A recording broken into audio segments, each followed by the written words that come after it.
Soy Francisco Rodríguez Pantoja, el decano de esta institución, del Colegio Oficial de Arquitectos de Huelva, y hoy estoy aquí para presentar una conferencia que va a ser súper interesante. Además veo que cuando estoy aquí es porque pensáis lo mismo que yo, que nos la va a dar aquí el señor Rafael Vidal Garduño. Como sabéis, natural de Huelva, licenciado en Ciencias Geológicas desde 1999, ingeniero técnico de minas en la especialidad de recursos energéticos, combustibles y explosivos por la Universidad de Huelva en 2010. Es especialista en geotecnia y geología aplicada con más de 25 años de experiencia, fundador y director técnico de la consultoría geológica Aestuaria, lo he dicho bien, ubicada en la ciudad de Huelva. Ha ejercido como profesor asociado en la Universidad de Huelva, Facultad de Ciencia Experimental en el Departamento de Geodinámica y Paleontología, y en el Máster Universitario en Geología y Gestión Ambiental de los Recursos Minerales de la Universidad Internacional de Andalucía, que tiene la sede en La Rábida, como sabéis. En la actualidad es profesor asociado en la Escuela Técnica Superior de Ingeniería en el Departamento de Ingeniería Minera, Mecánica Energética y de la Construcción de la Universidad de Huelva. Y como el protagonista es él y no yo me callo y le dejo la palabra al amigo Rafael. Muchas gracias, Pedro. Bueno, primero agradeceros que me hayáis invitado a vuestra... ¿Sí? ¿Sí? ¿Se escucha bien? Sí. Quiero agradeceros la invitación a vuestra casa. Te he contado a ti la presentación y sobre todo a Manu Medina, a Javier Palma y a Javier Limón por haberme ayudado a darle forma a esta, yo no diría tanto conferencia como una charla. Y bueno, para mí es un placer estar aquí exponiendo nuestra experiencia en el ámbito, como sabéis, geológico, geotécnico, y con ese hilo que nos puede atar a los dos colectivos a nivel de arquitectura con la aplicación que tienen las intervenciones geotécnicas en edificios singulares o monumentales. Me agrada, bueno, agradezco también a los asistentes que hayáis dedicado un tiempo a venir aquí a escucharme. Trataré de ser lo más didáctico, lo más entretenido posible. Si veis que me enrollo mucho, pues me vais parando. Y bueno, veo muchas caras conocidas, muchos de vosotros colaboramos habitualmente, casi tengo más tratos con vosotros que con mi colectivo como geólogo. Al final prácticamente todos sois mis colaboradores, mis clientes, muchos sois amigos, llevamos muchos años en esto. Y bueno, simplemente era una forma de intentar acercar el ámbito geológico y geotécnico que estamos obligados a llevarnos y que os pueda ayudar en algunos casos a la configuración o al menos al planteamiento de vuestros proyectos. Me gustaría que esto fuera, por supuesto, no fuera una charla aquí, una charla unidireccional, que esto fuera un intercambio de experiencias. Muchos os vais a ver aquí reflejados. Me alegra que haya venido muchos compañeros con los cuales he participado. Al final yo lo que voy a presentar es una actividad, una charla coral donde vais a veros muchos reflejados, porque al final esto tiene sentido porque vosotros habéis confiado en nosotros. También tengo aquí a mis compañeras que evidentemente son parte de lo que vamos a exponer. Y bueno, trataré, como os digo, de ir sacando un poco la charla en base a las necesidades que tengáis también o inquietudes que podáis tener algunos de los temas. Si os pediría, hay confianza, que no dejéis las cosas para el final, que al final esto se vuelve un poco cansado, cuando llegue la hora tenemos compromiso, pero si os surge cualquier comentario, cualquier crítica, cualquier discusión, yo prefiero casi que lo planteéis en el momento y no nos quedemos ninguno con las dudas y sea para todos un aprendizaje. Bueno, después de darle con Javier Limón muchas vueltas a ver cómo podíamos darle forma sobre todo al título, un poco un título muy rimbombante, pero no deja de ser al final la aplicación de las técnicas geotécnicas, tanto en el marco normativo de aplicación en España, que es el Código Técnico de la Edificación, como de qué forma, en función de la necesidad de esos edificios singulares, podemos llegar a un entendimiento para darle las soluciones constructivas más interesantes. Evidentemente, la complejidad que introduce este tipo de construcciones viene porque se encuentran en diferentes estadios de conservación y sobre todo porque están ubicados, especialmente en la ciudad de Huelva, en zonas normalmente geotécnicamente muy problemáticas. He tratado de resumir en la charla en 3 grandes bloques. El primero sería el marco geológico, geotécnico, geográfico de la ciudad de Huelva. El segundo, cómo hemos conformado ese plan de investigaciones de edificación, que no deja de ser un procedimiento propio, interno, que fusiona los conocimientos que hemos ido adquiriendo a lo largo del tiempo. especialmente en algunas actuaciones que han sido especialmente importantes. Y ya por último, que yo creo que puede ser lo más ameno, lo que puede haber más un intercambio de experiencias y comentarios, que serían esos casos prácticos. He elegido 3, por tampoco aburriros mucho y que sean lo más representativo posible de dos zonas geotécnicas muy características de Huelva. Empezando por el marco geológico, prometo no aburriros mucho con el tema de la geotécnica. Yo sé que las páginas esas de geología que metemos en todos los informes os aburren mucho, las pasáis de largo, pero voy a intentar ser lo más didáctico posible, sobre todo para que entendáis cómo el marco geológico de la ciudad es un condicionante fundamental y sobre todo es muy importante a la hora de que cuando se hace una previsión a nivel de un proyecto, tanto de obra nueva como de rehabilitación, el tenerlo en la cabeza porque va a condicionar de forma significativa las soluciones constructivas. Yo voy a recurrir en muchas ocasiones al libro de Juan Carlos Crespo. Para mí es un libro que además me gusta incluso regalar sobre todo a la gente de fuera de Huelva, porque me parece un libro casi del Renacimiento, donde compila prácticamente, te da un conocimiento en muy poco espacio de lo que es Huelva en muchas disciplinas. Y bueno, esa fotografía de la Huelva del 1600, que podía ser otra cualquiera, pero sí es verdad que caracteriza mucho la singularidad de Huelva, ¿no? Esa ciudad con unas colinas, con unos relieves abruptos realmente para una ciudad como la nuestra, situado al sur de España, y sobre todo ese frente, que nos gusta decir ese frente costero, pero que realmente es un frente más fluvial, más intermedio, pero que veréis cómo voy a tratar de ensamblarlo con el desarrollo geológico y geotécnico de por qué cada una de las zonas de Huelva tiene una singularidad especial. Soy también un enamorado de los mapas antiguos, es una deformación profesional. Al final los geólogos trabajamos con factor de escala, a pesar de que vayamos a hacer un estudio de una casa en la Monacilla, una casa en el Portil. Al final nos gusta tener un entorno, es importante también tener esa consideración, abrir un poco el foco a ver qué nos encontramos. A la izquierda la ortofoto de la ciudad de Huelva en la situación actual, esa morfología tan característica de ese estuario en forma de V, entre el Tinto y el Odiel, muy característica, con toda la zona de expansión, con la influencia que tenemos en el perímetro de las zonas industrializadas, de las zonas de relleno, de esa lucha que hemos tenido como ciudad para ganarle los terrenos que ya se estaban quedando sin tanta influencia marina. Y el de la derecha es el Atlas de Ortelius, que es uno de los mapas, de los planos más antiguos que tenemos, del 1579, donde no hay una mención específica a Huelva, pero hay un mix entre la provincia de Huelva y Sevilla, pero se ve muy bien también la orografía y la geografía y la tipología de esa forma de confluencia que tienen los dos grandes ríos de la provincia, cuando llegan a la desembocadura del Atlántico en la ciudad de Huelva. Fundamentalmente más allá de la belleza que tiene como mapa, fijaos en un detalle importante, que prácticamente lo que conocemos actualmente como los terrenos emergidos, los cabezos, estaban dando fachada directamente casi al océano. Eso es importante porque en muy poco tiempo vamos a ver cómo la ciudad ha ido perdiendo influencia marina y cómo esos terrenos han sido los que hemos ido aprovechando en el desarrollo urbano. Otros dos planos clásicos lo habréis visto en muchas ocasiones. Tenemos la suerte de poder ahora recurrir a estos planos, a estas cartografías. El de Jacobo del Barco, de 1755, un plano, no está por aquí Fernando Barranco, pero le gusta mucho y me lo traslada como mucha, porque es un plano que no está norteado, tiene la singularidad. Es un plano más bien agrónomo, un plano más bien territorial, pero tiene algunos significados muy importantes. Primero, que todavía tenemos una costa muy expuesta, con las Torres Armenaras, todavía no hay esos frentes ni esas barras tan características arenosas que tenemos en la costa de Huelva. Y tiene dos cuestiones que me parecen muy importantes, que es el pequeño desarrollo que ya se está generando en la zona de la isla Salté, y después cómo hay un brazo marino o fluvial, o llamémoslo intermedio de momento, que conectaba el río Tinto y el río Diel. Es importante, estamos hablando del 1755 y estaba cartografiado como un canal de primera entidad, de segunda, con referencia al río Tinto y Odiel. Y por otro lado tenemos a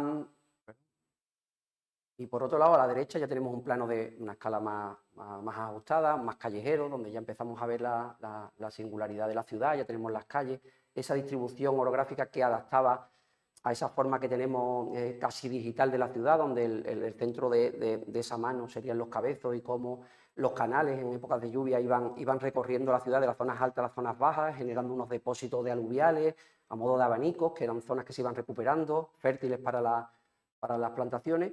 Y como vemos que en la zona sur, en esta zona se ve poco, veis en la toponimia, ese canal que hemos referenciado aquí, que aquí lo denomina como el estero de la media legua, tiene muchos nombres, el estero de la calzadilla y demás, pero que nosotros recientemente ya lo hemos conocido o lo conocemos habitualmente por el nombre del estero de las Metas. Ese es el estero de las Metas, ese es el estero que conectaba, la zona de la marisma de las Metas, la que conectaba con un tráfico fluvial, un tráfico marítimo importante, las conexiones que se hacían entre el río Tinto y el río Diel. Y además también, por la situación que tiene este oeste, servía de zona de descanso y de atraque de los barcos que llegaban a Huelva. Este otro mapa, evidentemente más genérico, simplemente por la referencia que es el primer mapa geológico que se conoce, el de Joaquín Gonzalo y Turín, de 1887, es un plano que a nivel de Huelva ciudad aporta relativamente poco, pero es un mapa o un plano que hace una referencia sobre todo al interés económico como en la implantación de las compañías y de las empresas mineras en Huelva. Intentando ser muy práctico, lo he comentado al principio, en Huelva realmente podemos definir los materiales más allá de las clasificaciones sedimentarias, estratigráficas, lo podemos dirigir de forma sencilla y muy burda en tres grandes escenarios. Lo he intentado relacionar un poco con una representación artística de tres artistas de Huelva en diferentes ámbitos. De nuevo Juan Carlos Castro Crespo, que refleja la zona de los Cabezos. Esta acuarela, esta pintura es especialmente interesante o me gusta porque no le pierde la cara a ser artístico y sin embargo a incluir, se verá con detalle, pero bueno, los que conocéis el libro, tiene la deferencia de describir las unidades geológicas que conforman los Cabezos, ¿no? Esos coluviales a techo, los coluviales del Odiel, después las arenas, el paquete de arenas de Huelva y en la base las arcillas de Gibraleón. Arriba una imagen también una pintura de Pedro Rodríguez, donde reflejamos nuestro escenario de la zona sur, las zonas de muelle, las zonas más oscuras, más grises, que representa un poco las zonas de rellenos antrópicos, que veréis la importancia que tienen en Huelva. Y ya por otro lado, un poco la cara más vistosa, más amable de la ciudad, que serían esas estructuras, esas zonas de marismas y canales estuarinos. En este caso de una fotografía del vuelo del dron de Juan Mabrioso. A pesar de que trato de trasladar una sencillez geológica, como os he comentado antes, la ciudad realmente la tenemos dividida en dos grandes unidades. Esas unidades emergidas, que nos vamos a referir permanentemente porque me parece muy cómodo y que todo el mundo vamos a entender, de los Cabezos, que a su vez estratigráficamente tiene esa diferencia, pero que bueno, no son especialmente significativas, a los efectos que nos traen aquí, que es el ámbito constructivo, son materiales muy resistentes. Y después tenemos una concepción que sí nos va a servir como hilo para posteriores explicaciones, y es que a pesar de que siempre hemos considerado, históricamente en Huelva a nivel constructivo, hemos considerado que las marismas era una unidad en sí misma, o sea que eran lo mismo, no teníamos 30, 40, 50 metros de marisma blanda. La marisma tiene sus singularidades, y esas singularidades, y sobre todo el desconocimiento de ellas, son las que nos han llevado a unos escenarios, digamos, complejos en las soluciones constructivas que se han utilizado. Simplemente, no voy a entrar en detalles, pero fijaos que esta es la columna de 30-35 metros que podemos definir en cualquier punto del Molino de la Vega, de la zona de las Colonias, de la zona del Sánchez Sur, y simplemente trasladaros que fijaros cómo se definen en los últimos estudios de la profesora García Navarro, cómo ya los describen con unas unidades arcillosas, fangosas, pero con unas intercalaciones importantes de arena. Una importante que después la referenciaremos a partir de entre los 10 metros y los 15 metros. Nos vamos encontrando unas secuencias arenosas muy importantes a la hora no solo del estudio del terreno a modo clásico, sino en la repercusión que va a tener en la definición de los proyectos. Os prometo que es casi lo último que os voy a meter de geología, pero sí me gustaría trasladaros que Huelva, a pesar de que se vive muy bien, que está el solito, que estamos muy tranquilos, es una zona tectónicamente activa. Tenemos una neotectónica, pues una tectónica relativamente reciente o joven, donde tenemos prácticamente todas estas líneas blancas que vais observando, que se van cruzando, son fallas, se denominan conjugadas, son fallas que aquí tenéis representadas, muy verticalizadas. Destaca la que tenemos de norte a sur, que acompaña el cauce del río Diel, y es la que nos permite, cuando llegamos al Mandala o al Alto Conquero, tener el paquete de gravas en superficie, en un bloque elevado, y mirar hacia Corrales y ver ese mismo paquete muchísimos metros por debajo a nivel de costa. Eso lo ha ejercido esta sección que tenemos constructiva.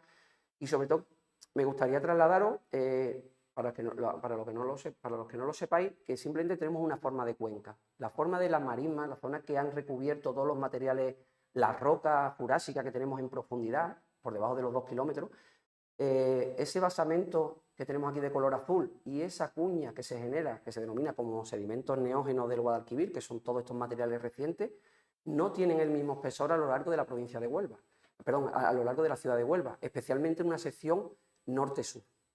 ¿Qué quiere decir eso? Después el concepto y la idea la voy a repetir. No tenemos el mismo paquete de materiales sueltos, de materiales blandos recientes en un punto de las colonias, como lo tenemos en el ensanche sur. Eso es fundamental.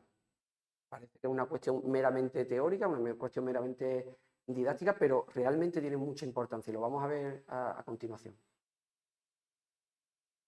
Otra de las líneas de estudio a nivel de geología, digamos, clásica, pero con mucha repercusión en el ámbito constructivo, en el desarrollo de los proyectos, es la lucha que llevan teniendo de las diferentes titulaciones a la hora de establecer una norma sismorresistente que es de obligado cumplimiento en España con respecto a la norma sismorresistente que es de aplicación actualmente.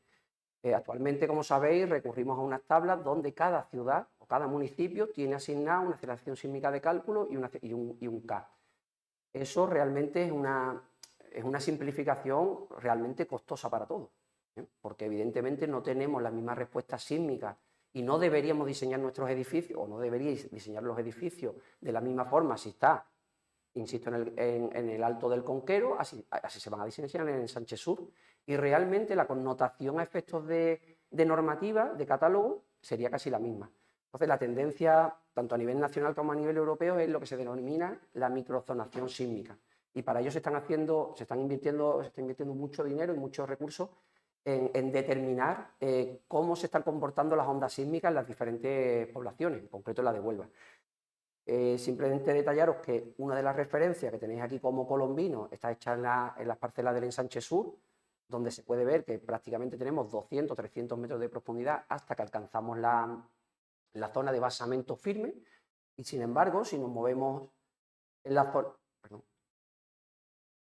Aquí lo tenéis, tenemos la zona de basamento en torno a los 140, 170 metros de profundidad, y sin embargo, si nos vamos a la zona del ensanche sur, que lo veis de forma más sombreada y lo he remarcado, estamos hablando de 200, 250 metros. Eso tiene su repercusión a la hora de los asientos. Y si alguno hace una composición del lugar, seguro que le viene a la cabeza algunas construcciones que se han ido generando en la zona sur, ahora a nivel de edificación, pero tradicionalmente en las zonas industriales, donde los comportamientos que se esperaban para esas marismas en su estricto no se han cumplido. Bueno, y ya entrando un poco en materia, intentando ensamblar la parte más geológica o la parte geológica con la parte geotécnica, voy a hacer una clasificación muy sencilla de las tres áreas problemáticas geotécnicas, ¿no? La zona en Huelva que tenemos de las laderas inestables, sabéis que son todos esos pies de los cabezos que nos han quedado y que son las áreas situadas en las zonas bajas, requieren estudios pormenorizados, tanto en el estado en el que se encuentra el talud en el momento que vayamos a construir, como en el tipo de proyecto que vayamos a hacer.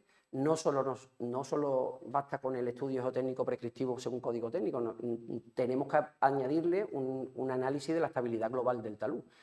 Sabéis que recientemente se ha ido actuando por medio del Ayuntamiento de Huelva en los deslizamientos que se produjeron el año pasado, tanto en Mundaca como en la calle Aragón. Eso es un condicionante fundamental para que el que quiera actuar, tanto en la zona de San Pedro como en la zona de las parcelas que quedan libres. Y por otro lado, aquí en Huelva tenemos un añadido. Como somos una de las ciudades más antiguas de Europa, pues tenemos el añadido de que esos taludes, prácticamente todas las civilizaciones se asentaron en las zonas altas, con lo cual tenemos también unos deslizamientos que no son del todo naturales, o al menos que están muy agravados por la presencia de restos arqueológicos.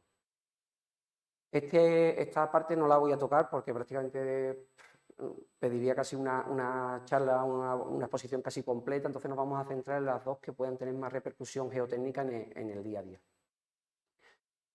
En Huelva capital, aunque parezca que no, tenemos suelos que podemos denominar de forma teórica como suelos expansivos y colapsables. Recordaréis que en la columna que os he puesto antes de materiales neógenos de los cabezos, en la base de los cabezos después de esa secuencia de materiales arenosos que todos vemos en los cabezos, tenemos una base que es arcillosa, que es impermeable, que es la que nos ha brindado situaciones y estructuras como la que tenemos en el acueducto romano.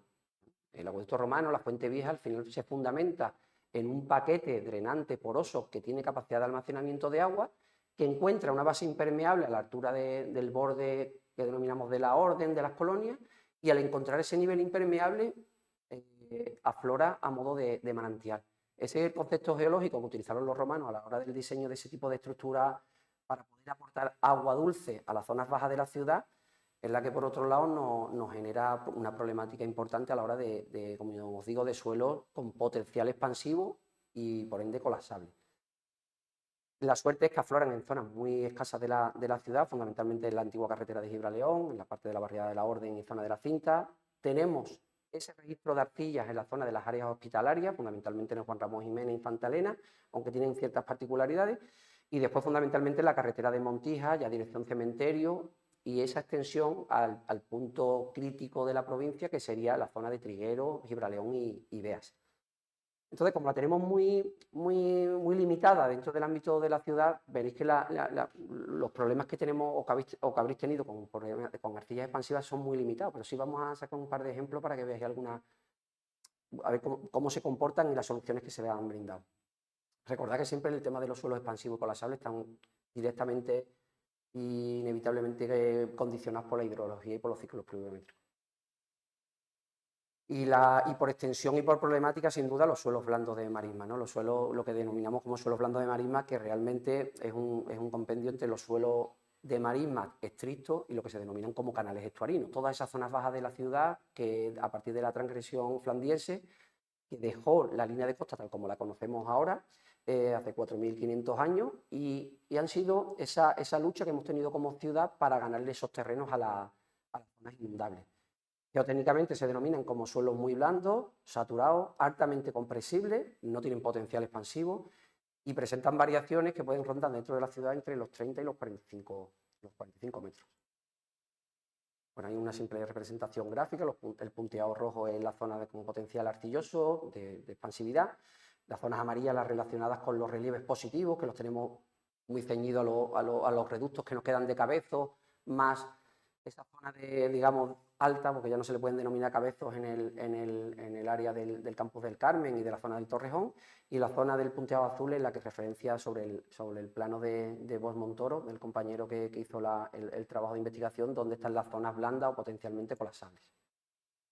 Entonces, resumiendo todo este marco geológico, pues tenemos unas unidades bien caracterizadas, que son los terciarios, donde normalmente podemos proponer y se pueden utilizar cimentaciones directas con una alta capacidad portante. Las patologías se ciñen a zonas de deslizamiento o de inestabilidad de ladera o a un apoyo concreto sobre la formación de arcillas de Gibraleón.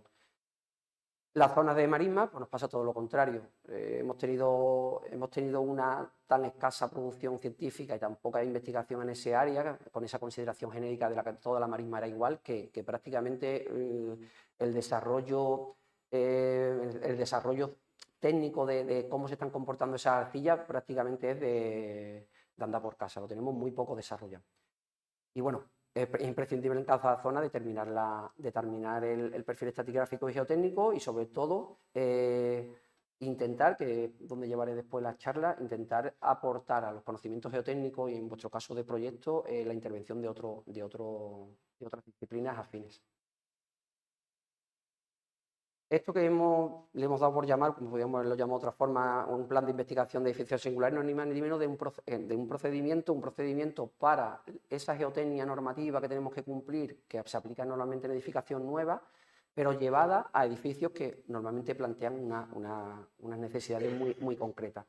Sí es cierto que a raíz del trabajo que se hizo aquí en Huelva con la actuación inicial en 2020-2021 con el edificio de ferroviario, marcó para nosotros un antes y un después, porque no solo por la información que teníamos de otras actividades, tanto periciales como de daños en edificios, por como la envergadura de la construcción, la envergadura del proyecto y la singularidad del edificio nos requería que se aplicaran algunas técnicas que no son muy usadas habitualmente.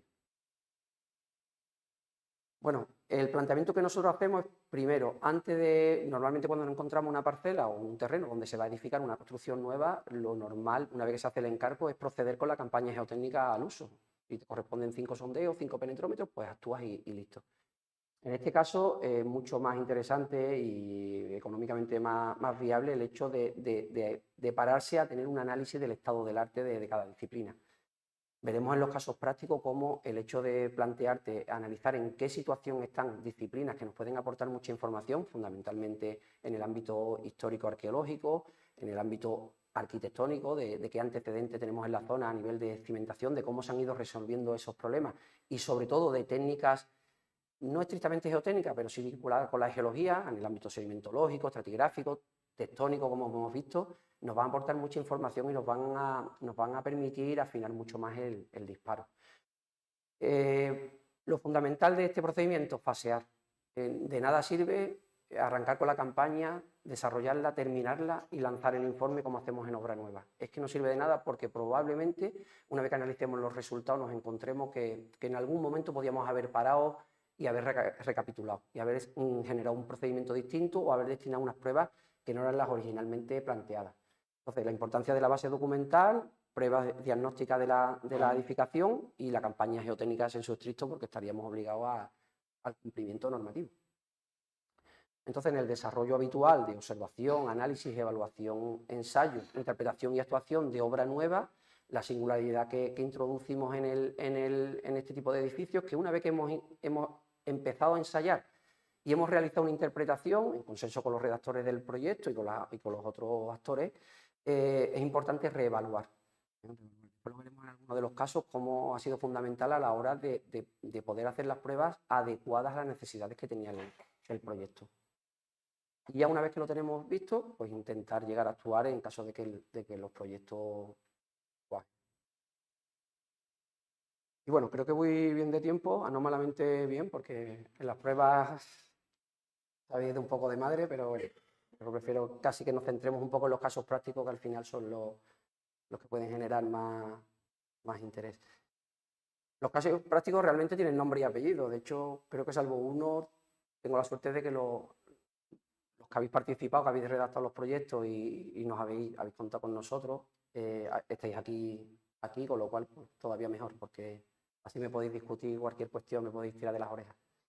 Los ejemplos los he dividido en tres.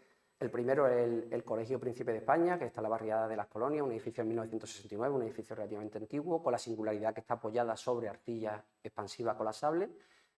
La rehabilitación que ha cometido el Ayuntamiento de Huelva para el almacén municipal de la Orden, en el pie del humilladero de la cinta, que también tiene la misma singularidad, pero la excepción que tiene es que tenía el agravante de que está en el pie de la ladera del humilladero de la cinta, con lo cual agravaba un poco más las circunstancias en la reforma. Y ya por último, por la madre del cordero, la que os he citado antes, los estudios que se han derivado del proyecto original del Senior Cohousing del Colegio Ferroviario y posteriormente con las actuaciones por la adquisición de la Diputación de Huelva de la estación de Sevilla, con idea de dar un planteamiento conjunto a los dos edificios en la Avenida Italia. Creo que todos sois de Huelva, más o menos, toda la ubicación de las tres actuaciones. Esto es un proyecto un informe y un proyecto pericial que nos llega por parte de Natalia Grande. Es un edificio que quien lo conozca sabe que tiene unas patologías severas, además continuadas en el tiempo.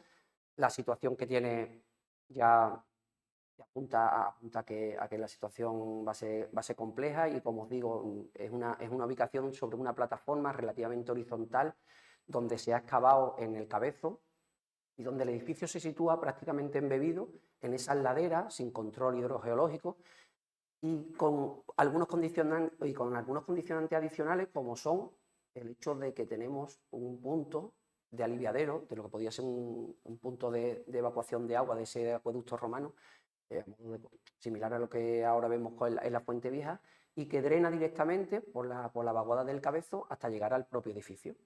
El edificio, la poca salvación que ha tenido de no estar en una ruina completa ha sido que realmente es un edificio que está centrado en el recinto y tiene unas zonas perimetrales que le han permitido una cierta amortiguación a la hora de los acontecimientos, pero el edificio,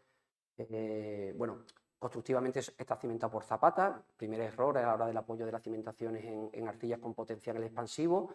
No tiene control hidrogeológico alguno de los drenajes perimetrales, solo tiene, este que veis aquí marcado en azul, como una especie de, bueno, una especie no, una cuneta superficial que recoge las aguas que vierten de la ladera, pero no hace ninguna recogida bien diseñada de un drenaje perimetral. Y la situación en la que, no sé si Natalia acudió recientemente, pero desde que hicimos las pruebas hubo un núcleo de ese edificio que ya se demolió, sobre todo en la zona norte. Y bueno, es el clásico, las clásicas patologías de arcillas expansivas o potencialmente colapsables, con las gritas verticalizadas, algunas con un cierto buceamiento 45 grados, en este caso sobre todo hacia orientación norte, que es por la zona donde se detectaron las mayores escorrentías en el plano de esas arcillas. La verdad que es un catálogo de las clásicas patologías y daños que tienen el desajuste en las puertas en las dos puertas de entrada de las puertas metálicas de acceso al colegio. Veis que está en un estado realmente triste y bueno, ahí se hizo un estudio, como digo, un estudio pericial y después se completó con el estudio geotécnico. ¿Qué nos encontramos geotécnicamente cuando ensayamos esas arcillas? Pues algo muy claro, y que los que diseñaron el edificio se lo encontraron probablemente tendrían la sensación que se hicieron, que lo dudo, pero se hicieron en su momento pruebas geotécnicas, vieron que el terreno no es tan malo. Vieron que el penetrómetro, en este caso estamos trabajando a posteriori, pero vemos que a partir del primer metro tenemos golpeos ya por encima de 8, 9, 10 golpes. Para arcillas es un valor alto, estaríamos rondando a nivel de tensiones de trabajo un kilo por 10 centímetros cuadrados. Entonces te pide el cuerpo de decir, oye, ¿por qué no voy a cimentar por unas zapatitas aisladas, en un momento dado las arriostro, tal? Pero ¿dónde está el problema añadido? En lo que os comentaba, en poder alargar un poco el conocimiento, extender el conocimiento y llegar a que esas arcillas, en el momento que tienen cambios de humedad, se cortan perfectamente. Fijaros que son de libros, son las hermanas, de alguna forma, de las margas azules del Guadalquivir, y hay muchos autores que descartan que sean realmente la misma unidad, pero bueno, se comportan de forma parecida. A mí me gusta llamarla la formación arcilla de Gibraleón porque tiene sus singularidades, pero a todos los efectos son las mismas arcillas que se están encontrando en las perforaciones del metro de Sevilla o los grandes vaciados de casi 200 metros de profundidad que hace la mina de Cobre Las Cruces para poder llegar a los yacimientos en Gerena. Entonces son unas arcillas que tienen un aspecto excelente hasta que las dejas expuestas. En el momento que las expones a los agentes ambientales, pues se empiezan a degradar y empiezan a perder todas sus características. Teóricamente, en momentos de mucha agua, pues se hinchan, y en sentido contrario al vector, cuando sufren una desecación muy importante, colapsan o asientan. Entonces, ese es el procedimiento que encontramos. No sé si Natalia estará de acuerdo del todo conmigo, pero yo todavía en Huelva no he encontrado, ni aquí ni en otro punto que también somos muy dados a decir que hay mucha arcilla expansiva, de ver el ciclo de empujes de esa arcilla hacia arriba. Normalmente cuando vas a arcillas expansivas en su estricto, como las que tenemos en Lebrija, en las Cabezas de San Juan, en la zona de la barriada la romería de Candón en Bea, ahí puedes ver episodios completos de cómo te describen perfectamente hinchamientos cuando llueve y hundimiento, un procedimiento clásico. En Huelva nosotros no lo hemos constatado, y hay informes ya y estudios bastante detallados de las arcillas donde estamos llevándolo a unos extremos relativamente fuertes a nivel de carga, y no somos capaces de que esos hinchamientos tengan tanta repercusión, salvo en estructuras muy livianas. Muy livianas hablo de estructuras que puedan trasladar al terreno o transmitir al terreno por debajo de 0,5, 0,4 kiloponios centímetro cuadrado. Bueno, hay un resumen, lo que os decía, presiones de hinchamiento de 0,6, 0,8. Simplemente comentaros que las margas azules del Guadalquivir estricta que se están sacando ahora de algunas de las últimas tramos del metro de Sevilla, de la ampliación del metro de Sevilla, están rondando los 3-4 kilos por centímetro cuadrado. Esa es para mí la gran diferencia, aparte de la composicional, de por qué no deberíamos llamar a nuestras arcillas margas azules del Guadalquivir, porque los empujes son menores, pero sin embargo, por una cuestión química, que son realmente los contenidos en yeso y carbonato, que no las tienen las que nos encontramos hacia Sevilla y hacia la zona de Cádiz, tenemos que si le aplicamos una carga de 1 kilopondio centímetro cuadrado, que sería un estándar básico para una construcción, digamos, unifamiliar, una construcción somera, tenemos asientos próximos a 1 centímetro cada 14 meses. Da igual que no llueva, da igual que estén secas, tenemos un asiento muy prolongado en el tiempo. Y realmente todos los episodios de hundimiento que hemos tenido, en este caso en el Príncipe de España, prácticamente todos son de hundimiento, de asiento con respecto a la rasante. El segundo caso, que como os digo, realmente se ubica en el mismo punto donde hemos hecho el anterior, pero con la singularidad de que tenemos encima otro agente interviniente, que es la ladera del Cabezo de la Orden, es el almacén. Cuando se acomete esta actuación por parte del ayuntamiento, donde ya estaba prácticamente cerrado la definición del proyecto y demás, ya la constructora estaba dentro actuando y limpiando y haciendo algunas labores y ya empezó a alertarle a los técnicos responsables que la estructura metálica estaba en un estado de altísima degradación, con una pérdida de sección de los perfiles metálicos, de la cercha importante. Pero es que también había ciertos elementos, especialmente en la fachada trasera, que daba la sensación que mecánicamente habían sido golpeados, habían sido pistonados. En algunos había incluso torsiones en los pilares metálicos que torcían parte de la cercha, con lo cual, pues, lo que hablamos antes, a partir de las primeras pruebas diagnósticas, tanto de estructura como de geotecnia, se paró y se revisó y se reevaluó la necesidad que tenía el edificio. El edificio prácticamente no iba a tener incrementos de carga, tenía la solución constructiva hecha, la veis aquí, unas zapatas aisladas, muy someras, apoyadas. Los perfiles sí que estaban en una situación muy degradada y sobre todo que las técnicas que en su momento se tomaron para contener el talud, que fueron muy importantes y muy interesantes y muy prácticas, ya no tenían vigor. Lo mismo que nos está pasando en la zona trasera de la Plaza Las Monjas. Esos muros de gaviones que veis descrito aquí, que eran una práctica muy habitual en Huelva para la contención de taludes, tienen su caducidad. En el momento que pierden la consistencia o que la ladera los ha embebido, ya no tienen una funcionalidad a nivel de resistencia. Aquí que nos encontramos, pues que esos deslizamientos, esa secuencia de deslizamientos que ya han generado algunos daños en algunas de las casas de la zona alta de la urbanización, esas lenguas de deslizamiento realmente habían superado las medidas de contención y habían impactado y iban a seguir impactando contra el edificio que se estaba programando. Entonces, simplemente, como añadido a la anterior, pues las mismas características de la arcilla, las teníamos bien caracterizadas, se hicieron algunas pruebas diagnósticas, unos sondeos cortos, unos penetrómetros, pero sobre todo lo que se aportó es un estudio de estabilidad de talud, similar a lo que se ha realizado en la contención del camino que finalmente ha dado acceso a la actuación sobre la Fuente Vieja. Al final tenemos que convivir con un medio inestable como son las laderas de los Cabezos, que son excepcionalmente estables de forma natural, pero sí es verdad que por degradación o por actuaciones antrópicas están sufriendo alguna inestabilidad. Fijaos de nuevo que con cierta separación espacial, no mucho, pero dentro de esas arcillas, volvemos a simplemente remarcaros que las arcillas, la expansividad de las arcillas sigue moviéndose en rango de 0,4-0,5. Eso, salvo a estructuras muy livianas, no le pueden ejercer un empuje real. Intentemos hilo con la idea anterior del tema de la dehesa, intentemos centrar el disparo, porque si no realmente nos va a llevar a connotaciones equívocas. Las arcillas en Huelva empujan relativamente poco, es verdad que causan daño, pero sobre todo a elementos muy livianos. El gran problema es el colapso de esas arcillas cuando entran en desecación o cuando tienen regímenes de entrada de agua muy importantes, pero ya no por su condición de expansividad, sino por su condición de que son materiales finos y acaban lavados.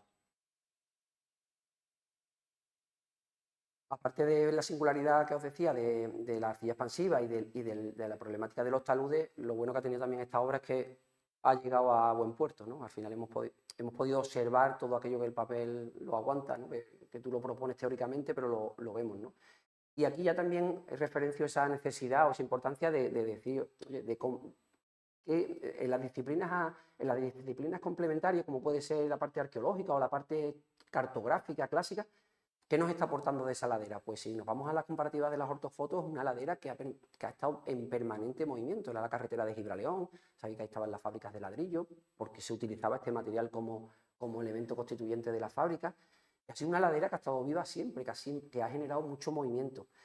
Dentro de las propuestas que se hicieron al ayuntamiento, pues bueno, finalmente se hicieron varias y decidieron optar por una medida rígida clásica, que es un muro de contención de hormigón clásico, una gran zapata, ¿no?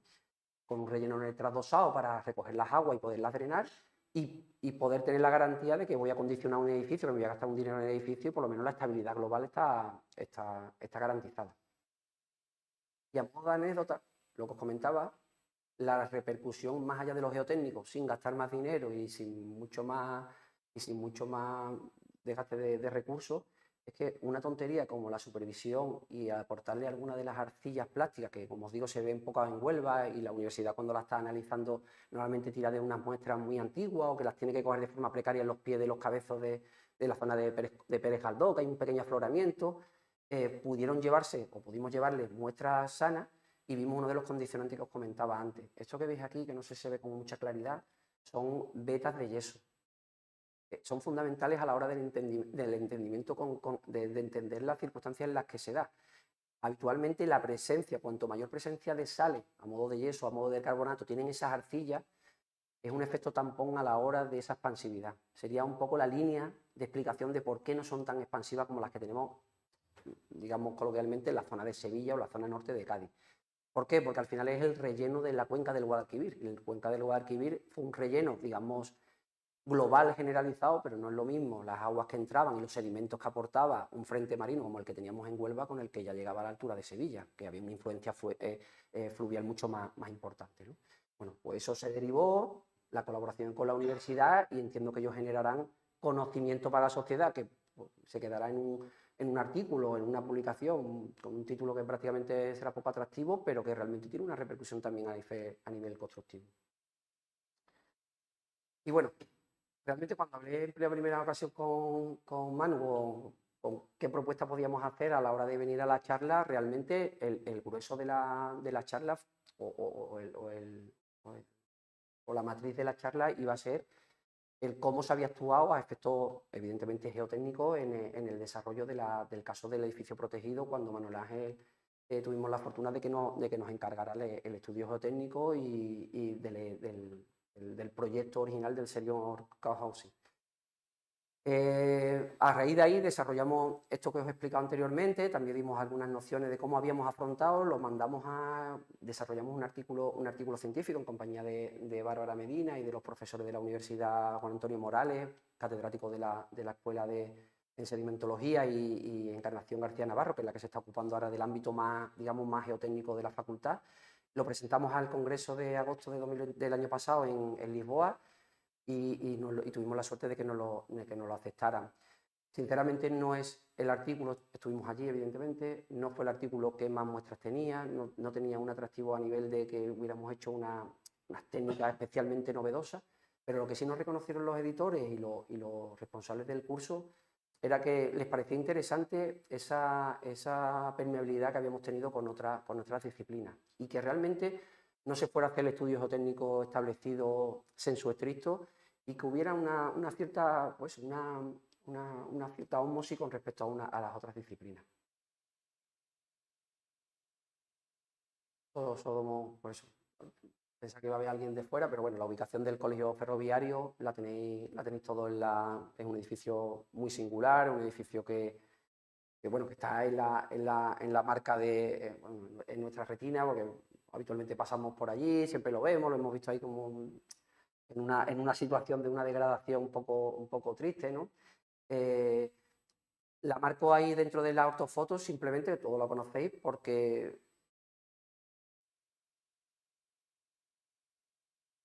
Perdón.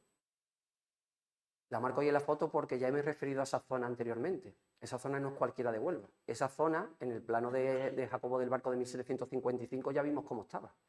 No teníamos, por supuesto, el estuario, no teníamos los frentes de marea que nos estaban protegiendo. Lo que tenemos es una zona nueva, una zona joven. Y es importante saberlo porque a la hora de plantear las propuestas de cimentación o las propuestas de recalces a la hora de un edificio que ya está construido nos van a condicionar enormemente. ¿Cómo planteamos esta posibilidad? Conocéis a Manuel Ángel, sabéis que los proyectos cuando llegan de él vienen súper desarrollados, tienen esa capa digamos, de alma, de sentido de un poco más de la parte técnica, y estamos obligados a, no voy a decir a igualarlo, pero por lo menos intentar seguirle el rastro y por lo menos intentar que por nuestra parte no quedara el poner todos los medios posibles, todo el conocimiento posible para intentar ponerle fácil algo que era realmente complejo. Lo primero que establecimos, las primeras conversaciones que tuvimos, fue la campaña que marcaba el código técnico, tanto para un edificio de las características que se tenían como para las nuevas construcciones. Pero evidentemente no tenía ningún sentido lanzar allí las maquinarias y empezar a hacer a todas pruebas y lanzarlas sin ver. Ya teníamos la fortuna en ese momento de que había una constructora en el interior del edificio que ya estaba cometiendo actuaciones de limpieza, de apeo, estaba ya conteniendo algunas cosas y eso siempre te da, te da el plus de poder actuar sobre algunas cuestiones que nos parecen muy importantes.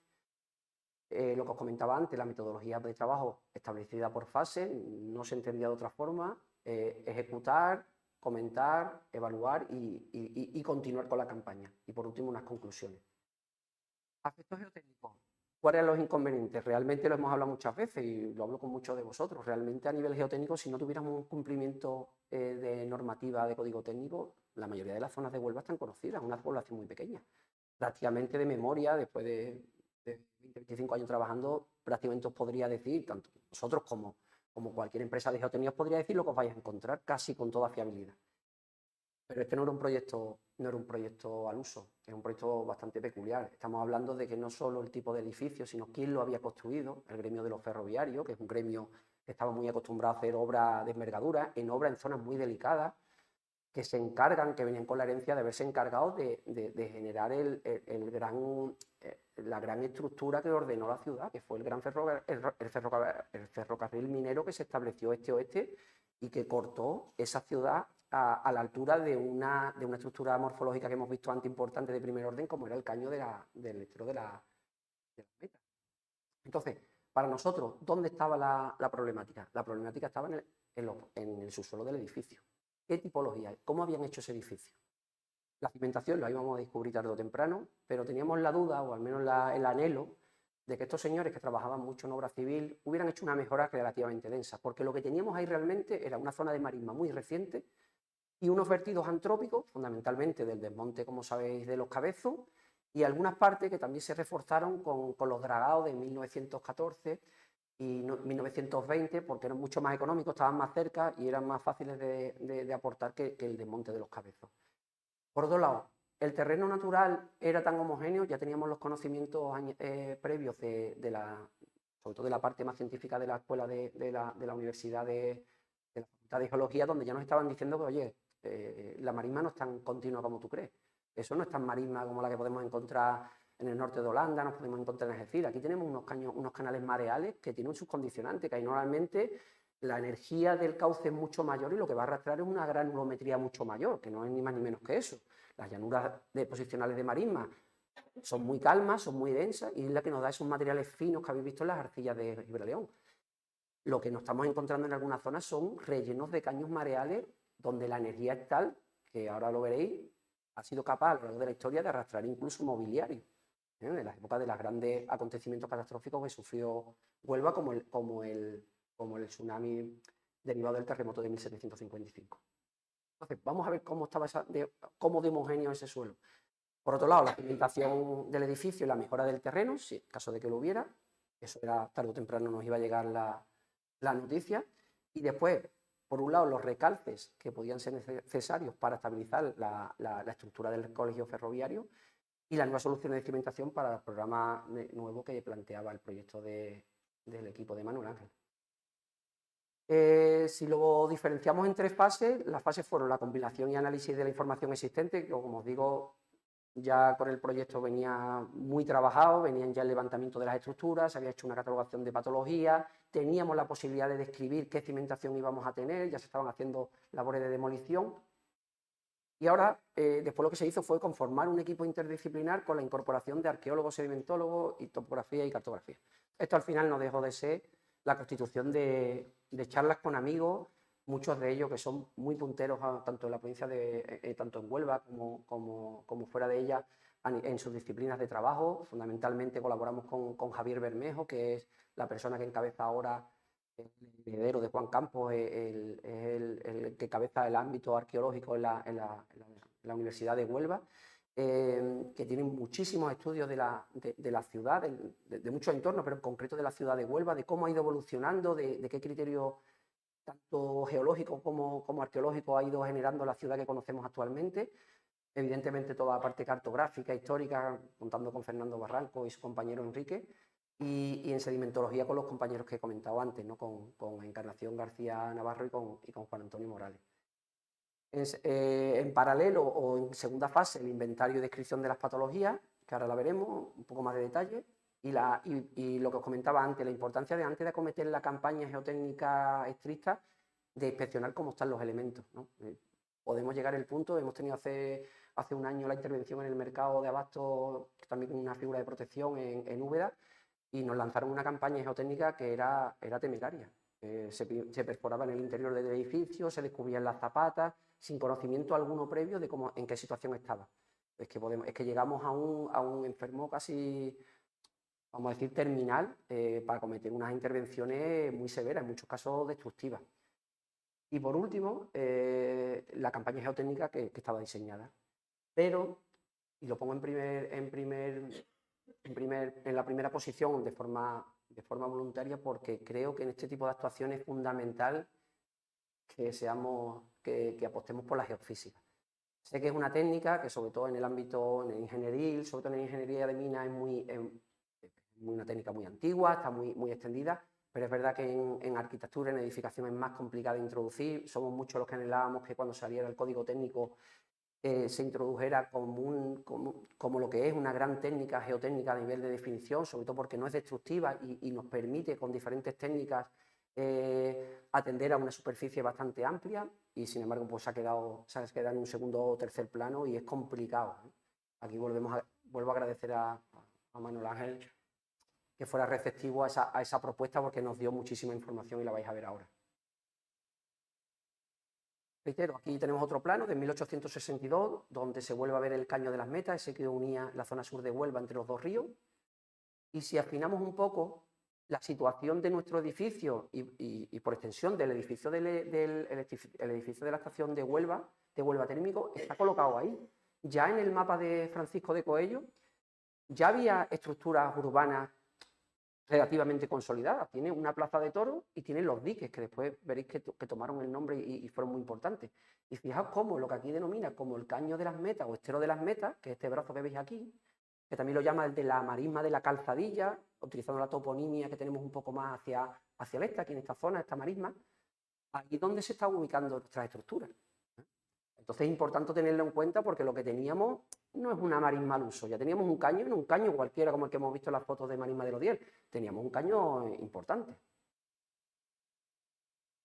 Bueno, os iba a comentar una cosa después, pero hilo aquí. Fijaros cómo ya tenemos el reconocimiento de la calle frontal, como esa digitalización de las calles en Huelva a partir de los Cabezos. Ya tenemos una calle que mantuvo el nombre, que es Miguel Redondo, que es la que tenemos justo enfrente, y esta que es calle Monasterio, que es la actual calle Rábida. Es importante porque ahora vamos a ver cómo aportó conocimiento, un conocimiento que no es expreso para este trabajo, es que ya estaba publicado y al menos nosotros no lo conocíamos. Esa es la imagen, me gusta plasmarla, la veis ahora ya tenemos todo digitalizado, nos llega por todas las redes sociales, tenemos un montón de fotografías, pero realmente esa es la imagen. El desarrollo de esa imagen, donde ya se ve el edificio de la estación de Sevilla y por supuesto la coronación de los Cabezos, una Huelva pues, que tenía unos relieves elevados. Fijaos lo que nos encontramos ahí, en la zona de actuación, que ahora prácticamente se nos olvida. ¿Por qué digo esto? Nosotros hemos tenido una preconcepción durante mucho tiempo equivocada, y era que queríamos ver lo que realmente no existía, y era que durante mucho tiempo, en muchos sondeos geotécnicos que hemos hecho en el centro de Huelva, a partir de los 10 metros, recordaréis que los compañeros nos habían determinado que había una capa de arena y grava, no digamos muy resistente, pero algo más resistente que la marisma, nos encontramos fragmentos de madera en muchas zonas del interior de Huelva. Se lo reportamos a Javier Bermejo, se lo hemos reportado a Pablo Guisande, entendiendo en todo momento que eran actuaciones de refuerzo de cimentación. Entendíamos que el uso de la inca de palo es ancestral, y bueno, entendíamos que en Huelva se había reforzado ese tipo de suelos blandos mediante la inca de palos de eucalipto. Pues realmente la realidad, el testearlo, el verlo con otra perspectiva, nos ha dicho que no. Nosotros, recordar a Manuel en la conversación, que decíamos, esta gente seguro que han hecho una inca de palos de eucalipto, porque esta gente han trabajado serio, esta gente no van a colocar un edificio de esta envergadura, con lo que costará, sus hijos van a ir a estudiar, esta gente se lo van a tomar en serio. Y realmente lo que hemos ido captando, esa trozo de madera, os adelanto el resultado un poco, la conclusión, es que ese trozo de madera no dejaba de ser ese caño que hemos tenido en Huelva históricamente desde la época fenicia, tartésica y romana, que daba entrada al centro de Huelva por estas dos calles, fundamentalmente, por la calle Miguel Redondo, la calle Rábida, y que llegaba hasta la misma Plaza Las Monjas y lo que ahora es el convento de San Francisco con la colocación, con la detección por medio de los restos arqueológicos, incluso de un faro y de una estructura industrial asentada. Entonces, fijaos cómo esa opacidad que tenemos muchas veces en las disciplinas nos hace ver cosas que realmente no son. ¿Cómo iba a pensar yo que la madera que me encontraba era todos esos pecios, todos esos árboles que nos podíamos encontrar, perdón, todos esos barcos que nos encontrábamos ahí? Fijaros la actividad tan intensa que tenía esa zona en Huelva cuando se ejecuta el ferrocarril y mata el estero de las Metas, aparte de la colmatación propia de natural, porque ya no tenía caudal. Y cómo Huelva dota de un eje norte-sur para poder permitir que los barcos siguieran entrando en la ciudad de Huelva. Y aquí tenéis lo que os comentaba, lo que nos aportó el grupo de Javier Bermejo. De Rafa, vamos a ver, si vosotros estáis ahí, el edificio, la zona de ferroviarios, estación está aquí. Si nosotros ya tenemos más o menos una paleocosta definida, solo por restos arqueológicos. Yo hago un levantamiento arqueológico en la Plaza Las Monjas y me encuentro restos de estructuras asentadas. Y sin embargo, me voy a la calle Miguel Redondo, un derribo, hacer una de eso y no encuentro nada. Lo que encuentro, algún resto de madera, algún resto como podemos tener en la trasera de la calle Verdigón, ahí hay otra cosa. Y a partir de ahí, ellos definen ese gran estuario que verían los fenicios y los romanos cuando llegaban a Huelva, de una ciudad con una protección marítima interesantísima a la hora de fondear y demás, que como sabéis después tuvo su extensión por la Cascajera y por Isla Bacuta, pero lo que a nosotros nos afecta es que la ciudad de Huelva tendría una orografía, una línea de costa más parecida a la que veis ahí, a lo que estos autores denominan como puntales y ensenadas, y que a medida que aquello se iba colmatando, sabéis que el puerto de Huelva ha ido rotando.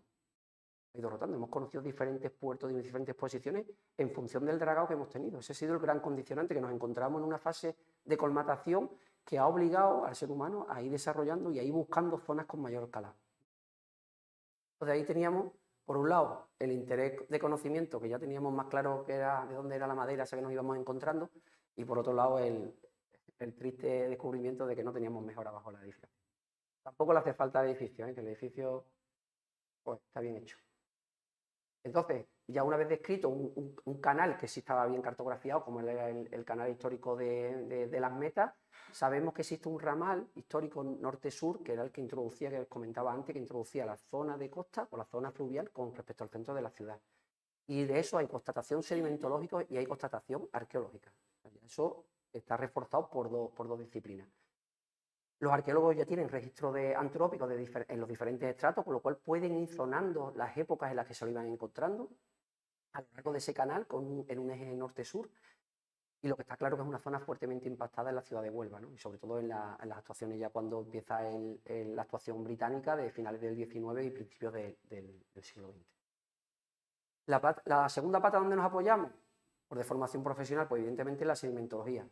Creo que habréis visto casi con toda seguridad, porque el profesor Juan Antonio Morales hace muchas exposiciones de todo ámbito, a nivel de tsunami, a nivel de inundaciones, es la gran eminencia a nivel costero, no solo a nivel nacional, a nivel mundial, y vuelve a recurrir al plano de Jacobo del Bar.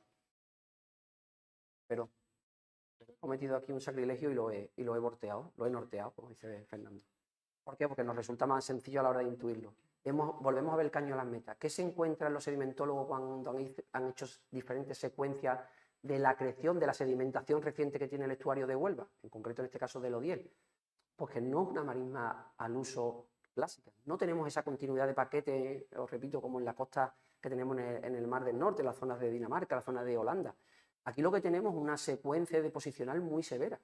Eso que veis ahí, que son niveles conchíferos, lo habéis visto también en la isla Bacuta, son conchas y restos de gran tamaño, grava, gravilla, son secuencias que lo que delimitan son los grandes acontecimientos catastróficos que ha tenido la ciudad de Huelva. Al final estamos expuestos a la línea de costa y tenemos épocas, digamos, tranquilas, donde la sedimentación es fina, es pausada, es muy lenta, es la que nos genera ese concepto que ya tenemos consolidado de las arcillas de Gibraleón. Eso es una foto previa a lo que ocurriría en el futuro cuando esa sedimentación madure. pero no es continua. Lo que tenemos es que hay unos acontecimientos que durante mucho tiempo no se han nombrado, en unos instantes en los que de pronto ha habido algo que ha introducido una gran cantidad de energía y no son mareales al uso, no son regímenes mareales de, de grandes mareas y demás, porque eso sí está recogido en las secuencias estratigráficas, pero que ha generado una heterogeneidad en la secuencia de posiciones. ¿Cómo se interpreta esto a efectos sedimentológicos y cómo nos atañe a nosotros? Pues que tenemos una colmatación del estuario con tasas de sedimentación establecidas por cronología de 3 milímetros año, una creación relativamente importante, y con un registro continuo desde esos 11.000 años que os comentaba, entre 11.000 y 4.500 años, que ya se establece el nivel del mar como lo conocemos actualmente, con hasta 14 indicios de tsunamis. Lo que acabáis de ver es lo que se denomina en sedimentología tsunamitas, que son sedimentos relacionados con acontecimientos catastróficos a modo de tsunami. Por eso ahora se está hablando mucho, aparte de la configuración del plan de emergencia de tsunami, por eso se está hablando mucho de que tenemos ya un hilo cronológico de cuándo pueden acontecer ese tipo de situaciones, ¿no? Por eso se ha empezado un poco a depurar y a hablar con más certeza. Con lo cual insistimos en que el ámbito sedimentario también nos ha aportado que la geomorfología de canales estuarinos arenosos son fundamentales. No todo es marisma fina, sino que también tenemos esos canales arenosos, que ahora veréis la importancia que tiene. Y eso explicaría también otra connotación que comentaba al principio, que es la que tiene la afección en el diseño del cálculo de estructura, es que la sísmica dentro de la ciudad de Huelva tampoco es homogénea. Sabíamos cómo se pueden desplazar las VS, las ondas sísmicas que nos afectan a nivel de estructura en la zona de marisma, pero probablemente tengamos que tener ciertas cautelas a la hora de qué zona estamos hablando y con qué espesores de marisma nos estamos encontrando. Dicho esto, nuestro ámbito, lo voy a pasar muy rápido, no os voy a reiterar, es el perfil clásico que nos hemos encontrado, lo que hablamos históricamente, ¿no? Esos suelos que a los ensayos de Inca, los famosos ensayos que nos establecieron los holandeses, prácticamente golpeos de 0,1 hasta los 10, 12 metros, casualmente ya sabemos que ese nivel de arenoso, ese nivel de alta energía que nos encontramos ahí, junto en algunas ocasiones con un falso rechazo geotécnico que sería cualquier elemento antrópico que estaba ahí enterrado, de las cientos de batallas que hubo, de los cientos de pecios que se enterraron, de los vertidos que habría normales a modo de vertedero que teníamos en la zona de tránsito marítimo, y esa secuencia donde se caracteriza por esos materiales que veis un tono muy parecido al de los cabezos, porque son los materiales de cabezo vertidos en las secuencias de relleno, esos materiales fangosos, lo que normalmente cuando se baja a los caños que encontramos en marisma del Odiel puedes moldear y demás, y de base, esas arcillas que hemos visto anteriormente en los pies de la orden, la formación de arcillas de del Guadalquivir o las arcillas de las arcillas de Gibraleón, perdón. ¿Dónde viene nuestra apuesta en el ámbito geotécnico? Tanto en el ámbito en la actuación en ferroviario como por extensión no cronológica, porque ha sido más reciente en la estación. Vamos a atender a esta zona con más geofísica que métodos destructivos. Después lo complementaremos, pero ¿qué sentido tiene meter a día de hoy una máquina dentro de la estación de trenes para perforar y volver a sacar los 40, 45 metros de marisma con más allá? Vamos a tener una idea previa y en base a eso vemos si tenemos una necesidad real de ejecutar pruebas diagnósticas, de otras pruebas diagnósticas o pruebas de investigación más clásicas. Entonces lo que estamos apostando es sobre todo por una prueba muy interesante que se va a poner, digamos, de moda, pero que va a ser casi de obligado cumplimiento a futuro, que son los REMI, que son esa determinación de las velocidades sísmicas. Ya varios testeos que tenemos da lugar a cómo podemos rediseñar las estructuras con un índice, con un factor de corrección a nivel de cálculo sísmico diferente, si estamos en una estructura en el Molino de la Vega, así la tenemos en la zona del Ensanche Sur, que está llamada a ser la zona de expansión de la ciudad. Y bueno, y hay algunas fotografías donde se ven las actuaciones, ¿no? Esta es un poco la cronología inicial que planteábamos de esas fotografías, ¿no? Teníamos la foto de la primera, ya venía en el dossier y en el proyecto, en el trabajo de Manuel Ángel, ¿no? Venía ya que había una foto de la primera piedra. Lo que estaba claro que no eran zapatas. Ahí veíamos la armadura, veíamos un desnivel con respecto a la rasante de la calle. Algo había ahí, lo que no sabíamos que habían hecho debajo. Yo creo que en algún momento llegamos a ver hasta copio de palos en alguna esquina y demás. Seguro que han hecho una hinca de palos de eucalipto. Pero bueno, la verdad que el edificio, para el estado de abandono que ha tenido, está en una situación excepcional. Una vez realizada esa investigación previa o ese análisis previo de la documental, lo que se hizo fue sobre las actuaciones de vaciado que se estaban haciendo en el colegio, acometer las actuaciones de conocer cómo estaban las estructuras, ¿no? Al final era una, corregidme vosotros que sois los especialistas, era una losa de cimentación de en torno a 20-25 centímetros, apoyada sobre una pequeña capa, no sabemos si ejecutada expresamente para el edificio o que ya existía como zona de consolidación de la marisma, de arenas de playa con conchas eólicas que podía venir perfectamente del dragado del puerto o bien de la aportación de los cabezos. Teníamos ese formato como de forjado sanitario con muretes que elevaba la cota bastante, fijaos la referencia que tenemos aquí en la imagen. Y bueno, lo que hicimos fue sacarle algunos testigos de hormigón aparte de las calicatas de descripción para ver los hormigones y los hormigones para ser unos hormigones que han estado tan abandonados de la época que eran y expuestos a un ambiente tan agresivo. Hablamos de unos hormigones que tenían una resistencia a compresión simple uniaxial de 110 kilopascales centímetro cuadrado, un HA100, así un poco burdo, ¿no? Pero bueno, ahí estaban y estaban en muy buenas condiciones o en condiciones aceptables. Algunas fotos de las calicatas que hicimos. Las calicatas sí sabíamos que más allá del reconocimiento del canto que podía tener esa losa en el exterior, que eran esos 20-25 centímetros, e insistir en la posibilidad que hubiera algún elemento que nos iluminara con un refuerzo añadido, pues lo descartó. Pero sí es verdad que ahí las calicatas aportaban mucha incertidumbre porque a raíz de la geofísica nos dimos cuenta de por qué las calicatas salían tan distintas. Se hizo una calicata en cada uno de los pies de los torreones para describir la cimentación de esos elementos de más envergadura. Pero una se hizo en la zona de fachada, pegado a la calle Ángel, dentro del recinto, pero pegado a la calle Ángel Serradillo, porque lo poco dañado que ya tenía la estructura, o que se detalló que tenía la estructura, era ese torreón oeste, que presentaba un pequeño, no digamos un vuelco, pero bueno, sí parecía que tenía algunas anomalías y algunas... Yo no sé si ustedes, seguro os acordaréis, pero mi abuelo siempre no le gustaba nada echar gasolina en la gasolinera de allí, porque decía que siempre se mezclaban los depósitos, estaban enterrados y se mezclaban con el agua y que estropeaban los motores y demás. Ahora vamos a ver un detalle ahí que, más allá de la anécdota, pero que vais a ver que hay una connotación real de que realmente teníamos un caño estuarino que no estaba descrito cartográficamente o al menos no estaba representado en unos ámbitos tan importantes como el de la edificación o el del urbanismo. Bueno, aquí hay algunos detalles más de lo que nos aparecieron en las catas, la secuencia de marisma, esos materiales. Sin embargo, en la cata de la fachada empezamos a encontrar unos elementos, unos materiales más granulares y sobre todo lo hablamos en su momento con unas manchas y unos olores que parecían a combustible, a petróleo. O sea, que había una migración, no digo actual, pero de algunas pérdidas, y como es un material, a diferencia de la marisma, poroso, son arenas, pues ha permitido esa percolación de materiales, de un elemento, en este caso fluido, como podía ser los combustibles, no solo de los depósitos, de cualquier pérdida superficial que tuviera. Ahí tienen algunos detalles de los testigos, un hormigón con un árido propio, y las actuaciones que ya posteriores fuimos haciendo dentro del hall del edificio y en los exteriores, con la idea de ser lo menos dañino posible, pero evidentemente teníamos que atender a las necesidades geotécnicas del programa de las nuevas construcciones. Y ahí volvemos a ver los tres grandes materiales que os he enseñado al principio, ¿no? Los cabezos, no en estado natural, en un estado mucho más degradado, de cómo se fueron desmontando fundamentalmente el cabezo del Paseo Santa Fe, por distintas cuestiones, y se fueron echando para ganarle terreno a la marisma en la zona sur de la ciudad.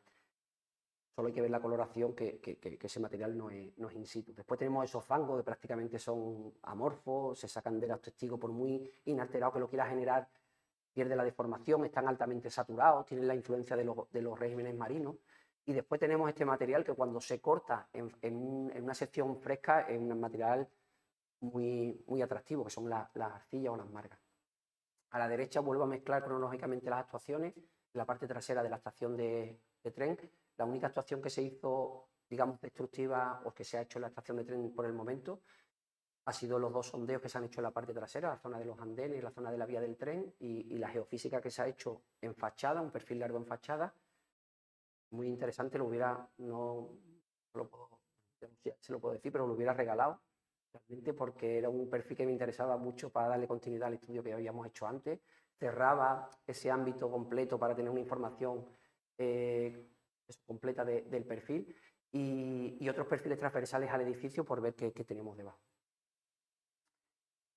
¿Cuáles fueron las conclusiones del artículo? Pues que a pesar de que sabíamos que había anomalías en el torreón, estas son las secciones que aparecen en el proyecto, este es el torreón oeste, en la parte trasera del edificio, a pesar de que este torreón estaba presentando unas patologías evidentes, si hacíamos y penetros debajo de ellos, o más o menos en las proximidades de ellos, no encontramos nada anómalo, nada diferenciador entre unos y otros.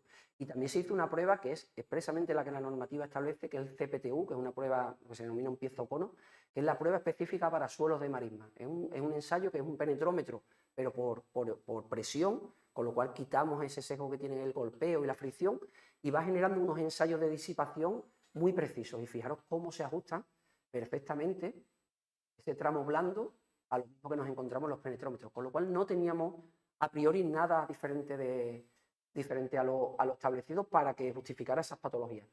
El tema de la granulometría, pues aportaros lo que os comentaba, tenemos la secuencia bien caracterizada, muy en la línea de lo que ya estaba publicado. Y un poco la madre del cordero, aspectos geotécnicos, fue esa, ¿no? Esa sección trasera, ese perfil longitudinal. En este caso hicimos una sísmica, un perfil geofísico sísmico, este en concreto tiene la denominación de MASU. El MASU lo que ha venido a aportar frente a los otros perfiles sísmicos es que te permite tener una capa superficial relativamente rígida o antrópica y describir bien el terreno, que no muchas de las pruebas sísmicas ni eléctricas te lo permiten, entonces ha venido a aportar mucha información al ámbito geotécnico. Y aquí tenéis la trasera de los dos edificios. Este es el perfil que se hizo en su momento, en 2021, con respecto al perfil de ferroviario, y este en fachada principal, que prácticamente lo podemos casi ensamblar en la fachada de la estación de Sevilla, término. Y el resultado, porque no solo voy a hablar de resultados arqueológicos, históricos y demás, pero el resultado geotécnico, que fue el más apreciado, insisto, en el Congreso, fue que realmente sí había una anomalía de apoyo. Los colores que veis ahí, que no se sepa bien la escala, definen materiales con una baja velocidad sísmica en los colores más rojizos y en la parte verdosa, donde se define el cuerpo de marisma que conocemos habitualmente con estas tonalidades verdosas intermedias entre verdosas y anaranjadas. Esa sería la constitución de la marisma que conocemos habitualmente, esos fangos deformables, saturados. Pero a la vista está que la sección en 2D de la parte trasera de los edificios no se está comportando igual. A medida que nos acercamos al oeste y nos acercamos hacia la calle Ángel Muriel y nos acercamos hacia la gasolinera Aragón y los edificios recientemente construidos, donde está la Clínica del Carmen, ahí es donde empieza a coger fondo, tiene su forma de canal, el canal norte-sur que ya se había descrito en las cartografías históricas y que metía todo el tráfico marítimo hacia el centro de Huelva. O sea, más allá de la constatación sedimentológica y arqueológica, teníamos una constatación geotécnica, que realmente hay un comportamiento diferente. Con lo cual, si este edificio se hubiera tenido que hacer nuevo con las técnicas que tenemos actualmente, evidentemente no se le hubiera dado la misma solución constructiva, con una anomalía en esta zona como al resto del cuerpo de los edificios. Y era compatible, no digamos que sea podemos pronunciarnos, podemos dictaminar que eran coherentes con que solo elemento de la torre oeste tuviera ciertas patologías. ¿Por qué? Porque esos suelos son especialmente blandos. Fijaros que determina prácticamente las coloraciones con velocidades sísmicas más bajas, pero además, al ser muy permeable, tiene una circulación continua de agua. Algunos habréis escuchado cuando arrancó que se ha hablado mucho de ese asunto, cuando arrancó las primeras cimentaciones por pilotes hincados en el edificio de Rafael Morales en Pescadería, esos problemas que tuvieron cuando fueron a excavar el sótano, de que los pilotes se empezaron como a mover con excentricidades en la cabeza casi de 1 metro con respecto al replanteo de obra. Se levantaron todo tipo de tesis a raíz, que si estaban microfracturados, si había sido muy contundente la Inca, si los pilotos no venían bien ejecutados. Realmente esto nos lleva a un hilo muy importante y que justifica, o al menos apunta a un dictamen técnico que justifica muchos de los daños que hemos tenido en algunas construcciones, incluso normativamente bien cimentadas, como son pilotes prefabricados, cumpliendo estricto normativas, trabajando por punta a 40-45 metros de profundidad. Y aún así se nos están generando problemas de asiento en algunas construcciones. Y todo apunta, vamos a intentar llevarlo por esa línea la investigación, a que esos niveles mareales granulares ejercen unos esfuerzos cortantes que, como sabéis los que calculáis estructuras, penalizan mucho a los elementos esbeltos. Hay que imaginarse un pilote de 40-45 metros, porque el papel aguanta todo, pero cuando tú ves ese elemento hincado, es un dogma de fe entender que eso ha entrado en el terreno y se ha quedado ahí conformado de forma muy teórica.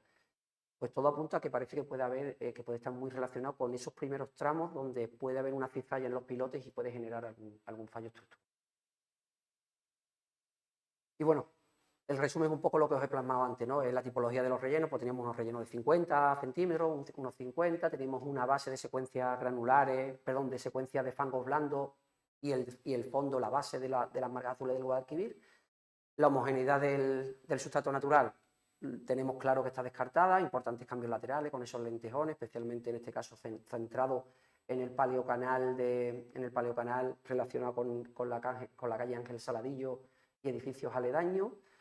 La ausencia de una cimentación, bueno, ya teníamos una losa, que en sí mismo es una solución bastante interesante, pero bueno, no teníamos mejora, ni teníamos cimentaciones profundas bajo el edificio.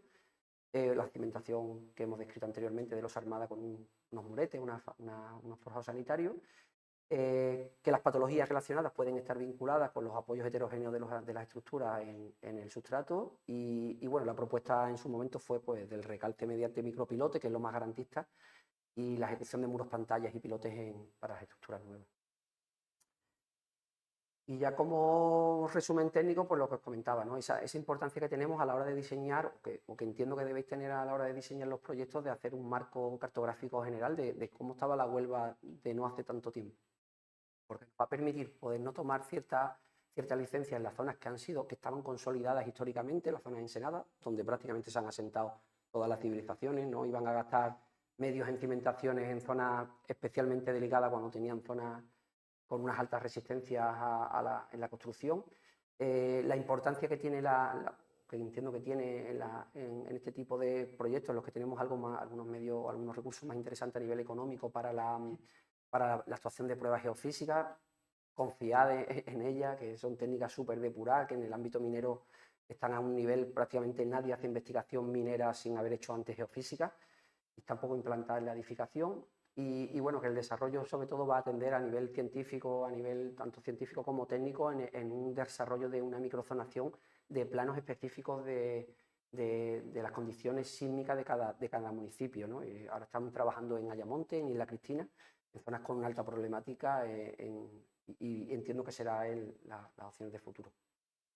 Y ya simplemente como reflexiones un poco a la hora de compartirla, pues que la información del estudio geotécnico, más allá de aportar los datos que requiera el propio proyecto, es importante que también haya una bidireccionalidad, ¿no? Toda esa información que nos han brindado los arqueólogos, nosotros se la hemos intentado devolver, pues, por ejemplo, con muestreo, con materiales que ya se ejecutan, los sondeos ya están ejecutados, en 4 o 5 meses se llevan a vertedero, y es una información súper valiosa para el que quiera leer otras cosas en esos testigos, ¿no? Al final, nosotros nos quedamos en el ámbito geotécnico, pero se los llevan desde el Departamento de Geología en Sedimentología, de estratigrafía, de paleontología, o incluso los arqueólogos, y sacan información que nosotros no podemos ver. En ese sentido, con Pablo Guisando hemos colaborado mucho, y simplemente cambiando el diámetro de perforación en los primeros tramos, que no genera ningún tipo de coste adicional, a ellos les sirve mucho para indagar en diferentes técnicas de datación arqueológica. Eso hila con el concepto que se está implantando de sostenibilidad geotécnica. Estamos generando muchos recursos. Una empresa pequeña como la nuestra genera en torno a los 5.000 metros lineales de sondeos anuales. Y os hablo de grandes empresas que trabajan a nivel nacional, incluso a nivel europeo, que generan muchos recursos que pueden ser muy bien aprovechados por otros profesionales.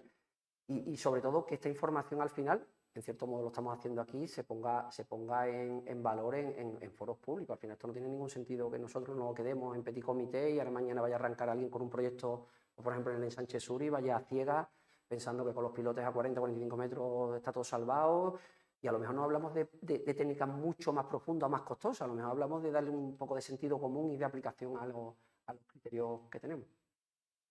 Así que nada, muchas gracias a todos por la atención, espero no haberos cansado mucho, pero un poco vehemente con las exposiciones, y bueno, simplemente la mención a Charles Darwin, que es un gran científico, pero sobre todo él ya se reconocía fundamentalmente como geólogo, por la incertidumbre que le generaba el estudio del medio físico. Muchas gracias.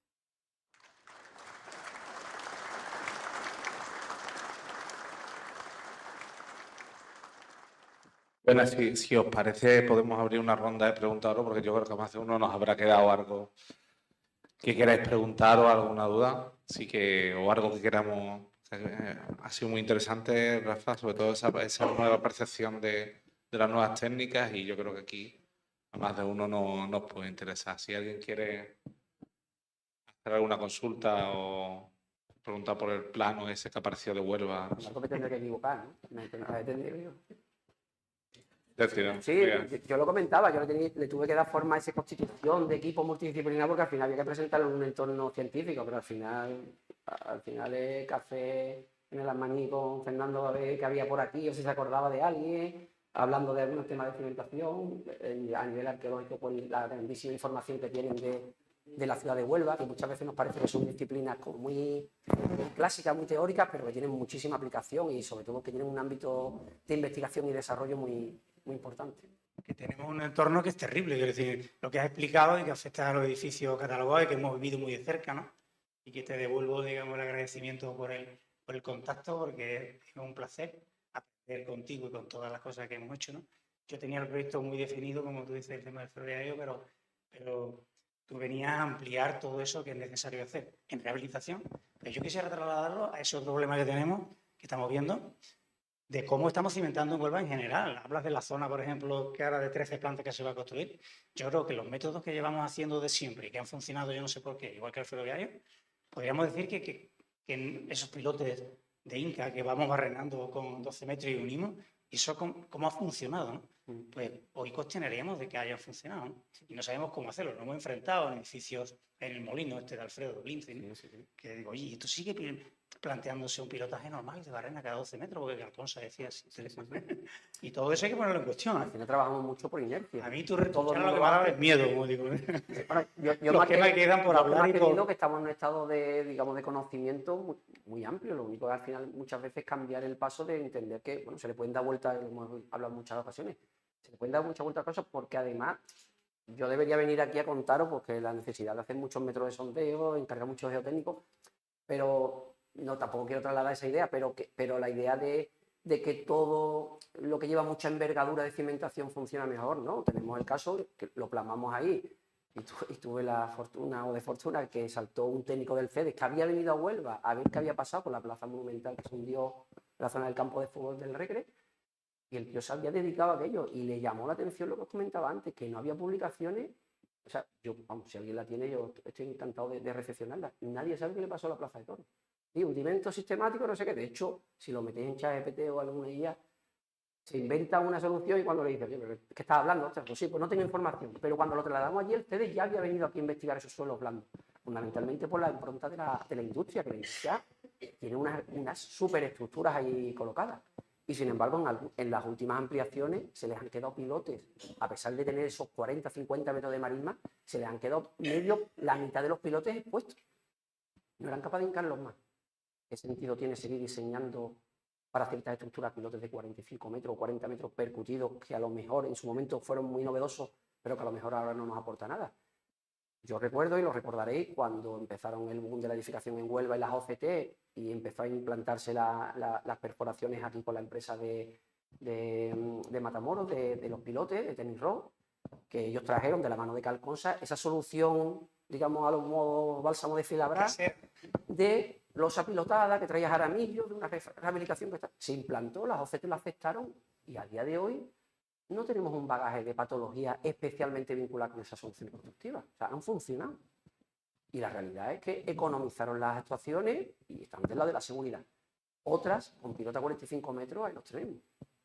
Quien se ha aficionado al Recre vaya al campo, esa zona es especialmente delicada y ahí parece que están los focos del desarrollo urbanístico de Huelva. Y todavía sigue llegando ahí gente entendiendo que haciendo un pilotaje como al uso va a solucionar las estructuras. Ahí tenemos mucho para donde desarrollar. ¿Alguien más? Pues nada, si os parece, concluimos y lo dicho. Muchas gracias, Rafa.